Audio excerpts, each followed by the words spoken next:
All right, so today we are going to look at the market failure case study question 4, which is your homework for this week. All right, so let us look at the case study extracts. I'll go through case study extract and then I will do the question interpretation, question analysis for the higher order question, the one with the 8-mark question. All right, so let us begin. So if we look at first extract, all right, sorry, when we have a case study question, I think what you are required to do firstly is to basically read through all the extracts. All right, because case study question require you to, as much as possible, utilize this context, this information that is provided in the various extracts and data to help you in terms of answering the question. So as much as possible, you need to be able to understand the context that is given in the case study, information, digest this information that you have, and see how you can apply this into your answers so that you can score. All right, so if we look at first extract, the title suggests, okay, 3 reasons why governments intervene.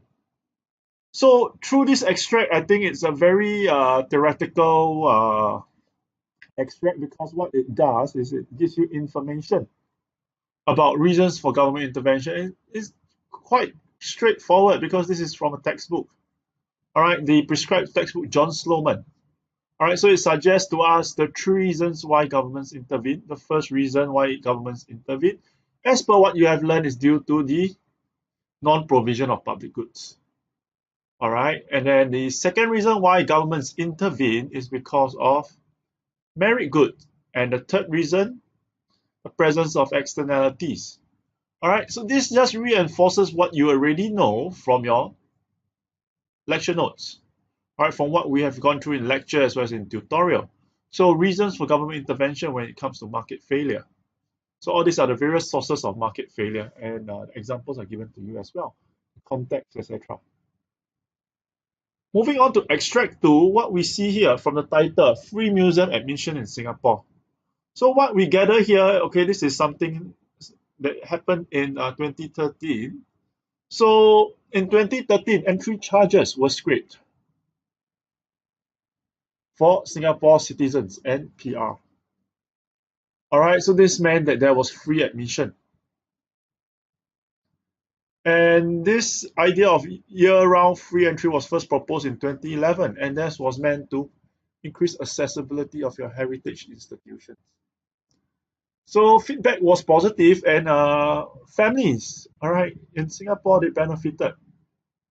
Because right now, when they go for museum visits, they actually go in for free. So this begs the question, all right, something for you to ponder. What type of good is the museum? All right, is it a merit good? Is it a public good? Okay, so think this through as we go through this question further.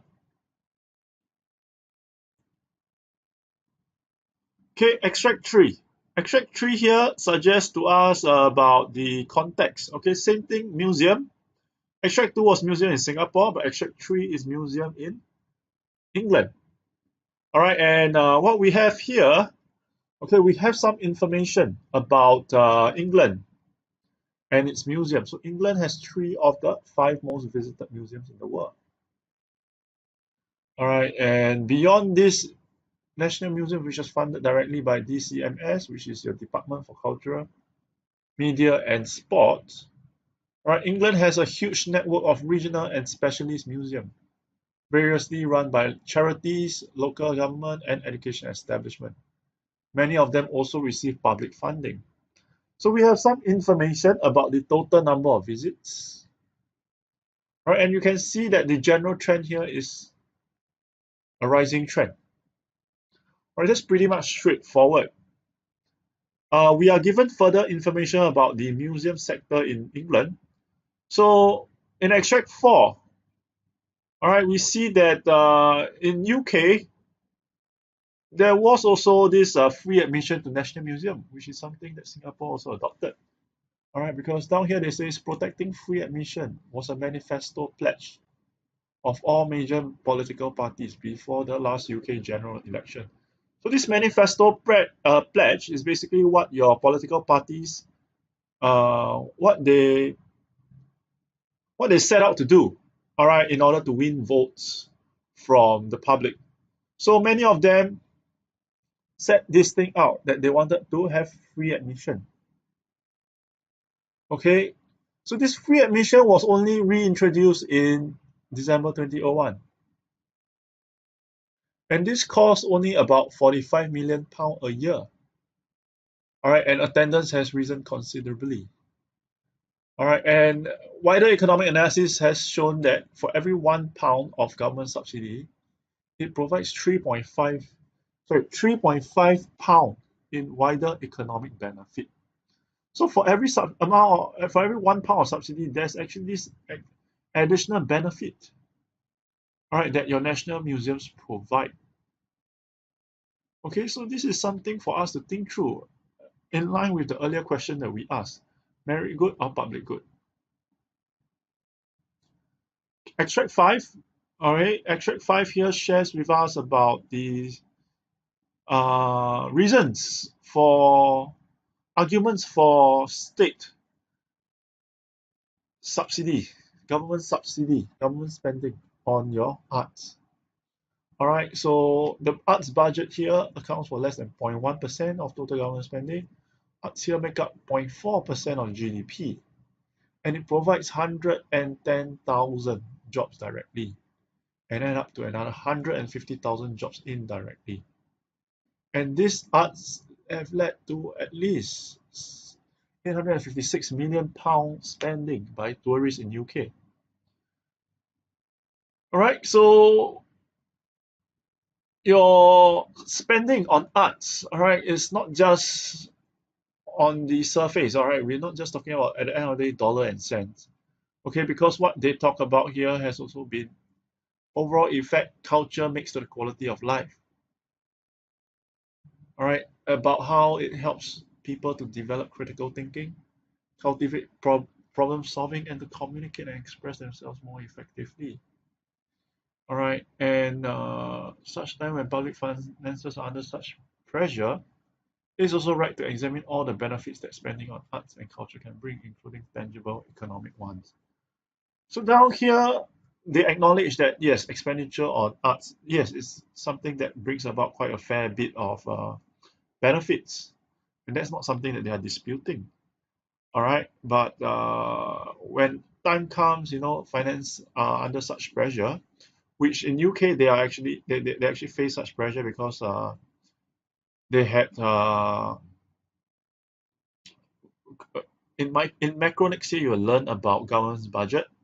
All right, so government budget starting to run low, and that's why when it comes to such situation, they are more careful about where they spend and how they spend. All right, so that's why there's this call for a re-examining of spending in this particular area. All right, extract 6 here, an argument about the subsidy. All right, should we keep or should we remove this subsidy? Is this subsidy a sacred subsidy? All right, why is it regarded as virtually sacred? All right, so government has decided to abolish subsidy for children and pensioners to enter public swimming pools free. And given the macroeconomic pressure to cut back on public expenditure, so as I mentioned earlier, there's a concern in terms of the government budget. All right, so that's why this part here, this author here, seems to be arguing that museums should be charged. You see, they say something about presumably argument is based on the belief that masses need to be encouraged because it is felt to be good for them to visit museums that they would not visit if they had to pay entrance charges. All right, and I think he's also arguing that overseas visitors are now about 40% of this group who take advantage of this subsidy. So although the intent is for usually when you have such subsidy, you want your own people to benefit first and foremost. But in this case here, it seems like foreign visitors seem to be taking advantage of this subsidy more than their local. And also adults in the lower socioeconomic groups fell to only 7.4% as against over 9% earlier. So that's why there's this call to actually re-examine whether should subsidy be the same amount, should we still keep subsidies, should it still be free for museum visitors, all right?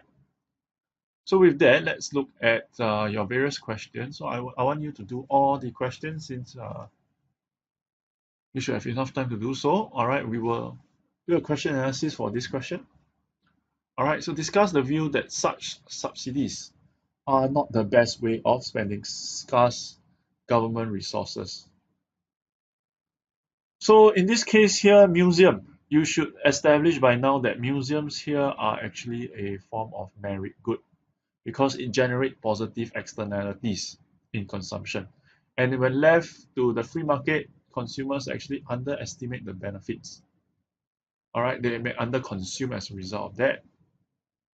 So in order to answer this question, remember this is a discussion question. So you need to have arguments for, arguments against. So arguments for, you will say that subsidies are not the best way. And then explain why is it not the best way of spending scarce government resources. All right, then your argument against will be actually subsidies here are the best way. And then elaborate why that is the case. All right, context, as you know, it has to be in the context of museum visits. Huh? So before we actually answer this, okay, we talk about scarce government resources. So what is government's objective here? Government's objective here is to maximize your societal's welfare, ensure efficient allocation of resources. So if this is the objective here, you want to then address whether subsidies here help to achieve this or not. All right, so in your thesis, you will say that subsidies are not the best way.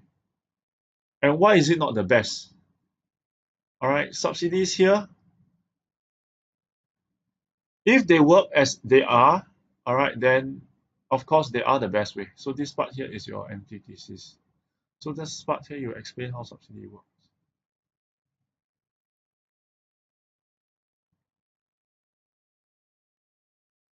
And how they are effective in allocating resources.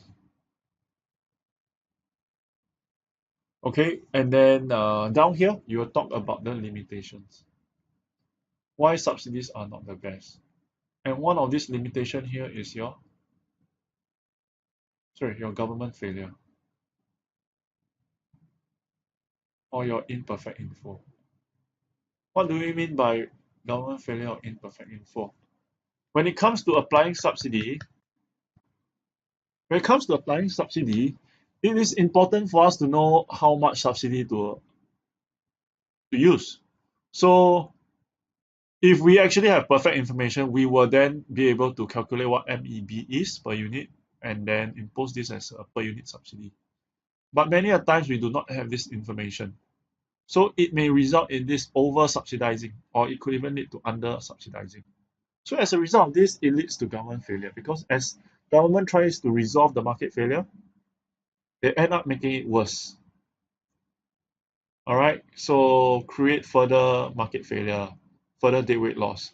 So if you don't have perfect information here, you don't know how much MEB is, and you over subsidize. So you could end up with a situation where you over consume. And with this over consumption, all right, this would bring about possibly a greater deadweight loss than if government don't intervene at all. So if this is the case, then subsidies here are not the best way. So that's how you go about arguing. Huh? All right, and then down here you argue that they are the best way. So you explain how your subsidy works and how they are effective. At the end of the day, you want to do an evaluation because out of 8 marks, 2 marks is for evaluation. So question here, is it the best way? So in order to address whether it's the best way, you want to look at the context. In this case here, museum visit. Do we have perfect information? All right. Do we have enough information for us to address this? All right. And if not, what other ways could there be? Okay. So with that, I will end today's recording. And if you have any further questions, you let me know.